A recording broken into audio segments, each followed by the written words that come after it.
It's your friendly neighborhood laser lady, and I just recently got a 𝗦𝘂𝗲𝗄𝗃 laser with the rotary attachment, and let me tell you, I've been having so much fun with that. But I quickly came to realize that laser engraving tumblers is kind of super boring and everybody else is doing that. So I came up with 15 other things we can laser engrave with our rotaries.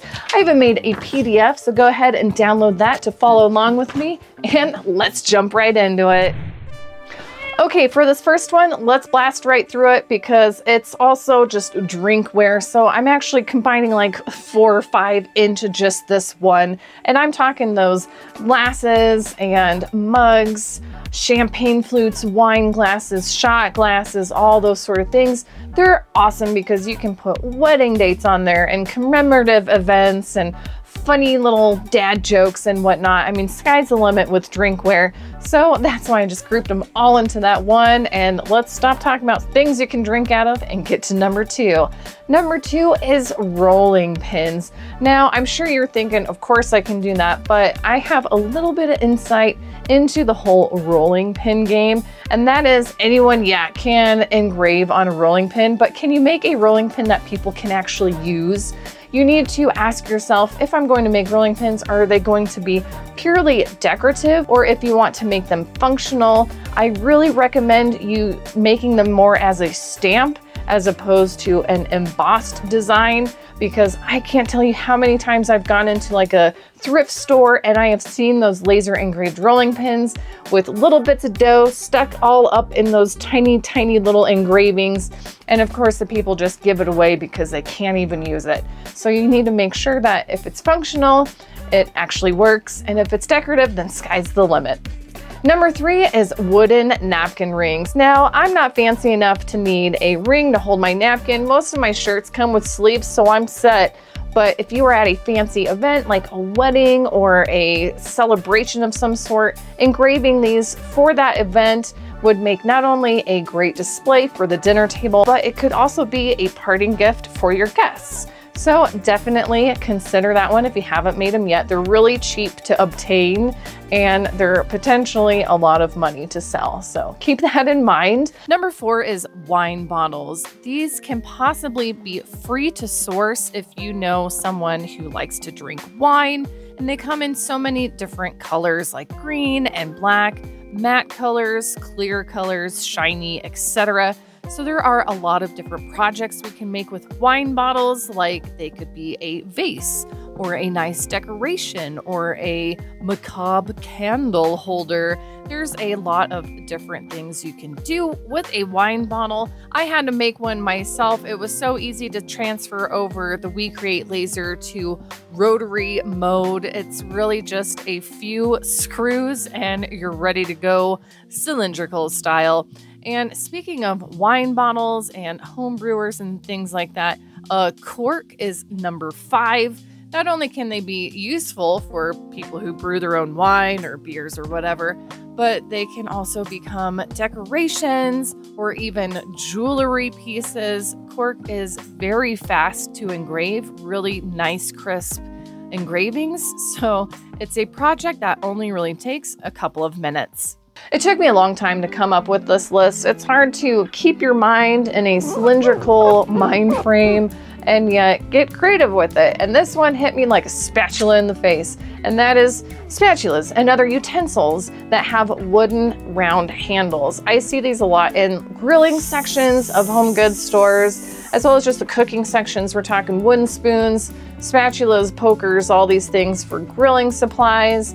And just anything in the kitchen with a roundish handle can make not only fun designs, and you can make a set that maybe all matches each other, but it could be personalized for that griller of your life. Consider that, because a lot of those you can find in the dollar store. So keep your eyes peeled. Now, number 7 might come off like it's super boring, but it's really just what we are putting on the side of these things that makes stuff interesting. And that is a regular old jar. I do a lot of canning myself. I love making my own jams and jellies. So you know I'm going to take one of those jars that I've had around for years and put something on the side of it. For this one, I am putting This Is My Jam on the side of the jar, These jars can be made for so many other reasons. You could put a recipe on the side of it and then fill the contents with the ingredients.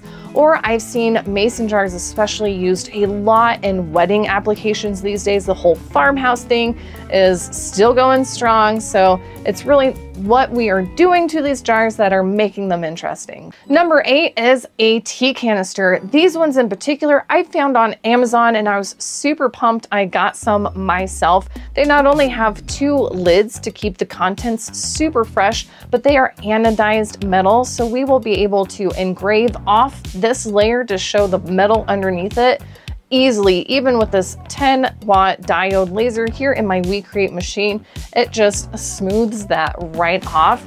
And I'm so excited to sell these. I think I'll be able to make at least like $10, $12, $15, maybe even more if I pack them with my own tea blends. There's so many different options with that. And tea is huge. It's like probably a $1 billion industry. So I'm outside editing and I thought I'd look it up. I wanted to know exactly how much the tea industry is worth, and as of 2024 it is worth $80.9 billion. So if you can get in on that, I suggest it. All right, back to it. And speaking of anodized stuff, for number 9, I've got a flashlight. And that might be like, yeah, you can engrave that, I guess, but think of gifts. If you know an electrician, that might make a great promotional item. So not only can you personalize these for a person, but you can also customize these for a business. And if you know anything, business to business deals usually are pretty financially awesome, because you might find an electrician who's going to order like 50 to 100 of these from you. So you can make some mundo money if you are trying to engrave things to make a living. So keep that on your list also. Now for number 10, I've got plant pot. I love plants, obviously, and depending on the kind of laser you have, the different kind of plant pots you can engrave. So if you have a CO2 rotary attachment, like a CO2 laser with an attachment, then you can do more ceramic sort of things a lot easier. But if you even just have like a diode laser, we can use the terracotta pots and engrave those pretty good. It will mark them darker to whatever image you want to put on there. Designs for plant pots, I would recommend definitely funny plant phrases or plant mom sort of themes going on, or succulents. People love succulents. If you put a picture of a succulent on a pot, they're going to put a succulent in there. I collect succulents myself. We're kind of like a whole genre of plant people, so definitely consider that for something in your rotary. Number 11 is the one I've been most excited about, and that is jewelry. I'm talking rings, bracelets, big old hoop earrings, and so much more. And if you're thinking, well, I can't really engrave onto metals, there are marking liquids and things you can try out. But I really recommend, if you don't want to mess with all the chemicals and things, is to look into infrared lasers. That's one thing that's so great about this 𝗦𝘂𝗽𝗽𝗺 lasers. I got the 2-watt infrared head attachment, and then I can engrave onto all sorts of different kinds of metals, which has really upped my jewelry game. This ring I'm wearing in particular has an engraving and it hasn't even come off. I have been wearing this a lot and it's still on there, going strong, looks dark, it's crisp and clear. So that's something to definitely consider. But otherwise, finding anodized metal jewelry you can engrave onto is super cool and sells super fast. Number 12, we're coming in holiday style, and that is ornaments. There's a bunch of different shapes of ornaments, most of them cylindrical, so let's laser engrave them. We can do baby's first Christmas, pet themes, anniversary dates, all sorts of stuff. Number 13, you might not have really considered, and that is candles. Yep. You can laser engrave a wax candle. Obviously, you don't want to go at it like super slow and with mad power, because you're just going to melt the hell out of that thing. And that's what the wick is for. So if you go kind of light and steady on the sides, I have seen a lot of people say that if it is coated in some sort of a coloring, then the engraving shows up even more. And if you're like, no man, I'm not gonna freaking laser engrave a candle, that's crazy, it's gonna make a big mess, which it won't with the right settings. But there's also just candle holders, and we can make those for just about every theme under the sun and for a candle. Number 14 will take me out to the ball game. We're talking baseballs. Those are usually made out of leather. Well, the nice ones are, so make sure you get a nice leather baseball you can engrave onto. Softballs, pretty much any leather sport ball is great for, you know, baby's first baseball or first win, here's a date. There's a jillion things you can engrave on the side of any sort of sports ball, and people are going to love it.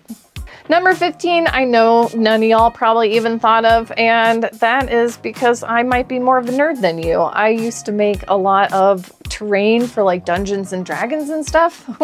We're talking back in the day. I'm definitely not a nerd now. No, not at all. Nope. And that is a clay texture roller. You might think, well, that's pretty much just like rolling pin, and it's really not. You can make a bunch of them really, really quick, way faster than any rolling pin, and sell them to a completely different market of people. There are not only just nerds like me making terrain for their miniatures, but there's also people who make fairy gardens and clay jewelry that are looking for interesting textures to set them apart from the rest. So there's a lot of niches out there that are super specific like this, and you can market toward very easily. So that's definitely something to brainstorm on, even if it's not quite your cup of jam. I've literally been lasering stuff for a living since 2014, and it wasn't just until the other month I got this 𝗦𝘂𝗽𝗽𝗍 laser with the rotary attachment, and I'm serious, I'm using it like crazy. I have been missing out. So if you don't have a rotary, think of all these products and more that you're also missing out on. And if you do have a rotary, let me know what other things I am missing on this list. Let's add to the list together. If you are looking for other products and project ideas, I have a list of 100 in this video over here. Otherwise, YouTube wants you to watch something over here. So check out either of those. Thank you so much for watching, and we'll see you in the next one.